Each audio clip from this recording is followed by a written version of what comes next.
September 12, 1683. In the space of 18 minutes, 300 years of conquest came to a violent end. Picture the view from the shattered walls of Vienna, as the sun rises on 2 months of siege. An ocean of enemy tents stretches for miles. The largest army the Ottoman Empire has ever assembled camps in a crescent of silk and steel. Your garrison is starving, your walls are breached, and the Sultan's green banners flutter just a stone's throw from the cathedral. But high in the hills to the west, a force is gathering that the Ottoman command has completely missed. Here's the reality the Grand Vizier, Kara Mustafa, refused to see. He went to bed on September 11 certain of victory, planning a feast in the emperor's palace. His report said the city's relief signals had stopped. His elite janissaries were sharpening their blades for the final assault. The mathematics were clear: 150,000 besiegers against 11,000 exhausted defenders. Yet a single, coded message had already slipped through his lines, carrying 3 Latin words. Veni vidi vici. I came, I saw, I conquered. King John III Sobieski of Poland was coming. The Polish king's relief force, a coalition of nations called the Holy League, had marched over 180 miles in just 15 days. And at its heart waited a weapon of terrifying, concentrated power: 18,000 heavy cavalry, including the legendary Winged Hussars. Kara Mustafa's fatal error wasn't in his numbers, but in his positioning. Confident and focused solely on the city, he had packed his entire colossal army into the space between the Danube River and a series of wooded slopes called the Kahlenberg. With the river at their back and Vienna's walls before them, they had nowhere to run. The stage was not set for another day of siege. It was set for the perfect ambush. The siege itself had been a masterpiece of Ottoman engineering and cruelty. For 59 days, massive cannons had hammered the ancient fortifications.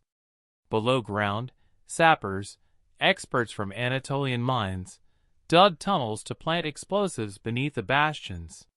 The defenders fought underground battles in pitch-black passages, listening to the picks come closer.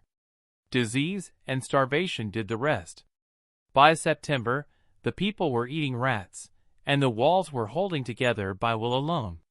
Then, on September 11th, as Ottoman drums beat confidently, Sobieski's army crested the Kahlenberg heights. The sight below was staggering. The valley glittered with campfires and opulent tents. But the Polish king saw the trap. He spent the night positioning his forces. The infantry would be the anvil. The cavalry would be the hammer. He wrote to his wife, "I came, I saw, God conquered." But first, men and horses would have to deliver that victory. The stage was set not for a battle, but for a cataclysm. Dawn on September 12th began with a feint. Imperial infantry advanced to engage the Ottoman center. For 4 grueling hours, the lines clashed. Pikemen held against janissary charges. Muskets cracked and arrows flew. It was a brutal, grinding stalemate that played perfectly into Sobieski's hands. Every Ottoman unit committed to the fight was one less that could respond to what was coming. Then, in the late afternoon, the signal was given. What happened next was less a cavalry charge and more a geologic event. 18,000 horsemen began their descent from the hills. The Winged Hussars led, their famous feathered wings creating a terrifying, rushing sound. The ground didn't just shake, it trembled continuously under 72,000 pounding hooves. They were not riding at the enemy. They were a kinetic avalanche, 3 kilometers wide, falling upon them. Imagine you are in that Ottoman front line. You've fought hard all day. Suddenly, the earth itself seems to roar. You turn to see a wall of lances and wings descending at an impossible speed. The impact physics were horrifying. A fully armored knight at a gallop hit with the force of a modern car crash. Now multiply that by thousands. The Ottoman left flank didn't retreat. It vaporized. In 18 minutes of focused violence, the aura of Ottoman invincibility was shattered forever. Panic spread like a virus through an army with no escape route. Elite soldiers broke and ran toward the choked Danube bridges. The magnificent command tent, filled with maps for the conquest of Munich and Paris, was overrun. The pursuit turned into a slaughter that lasted until dark. The numbers tell the story of a paradigm shift. The Ottomans suffered catastrophic losses. Estimates range from 15,000 to 20,000 dead.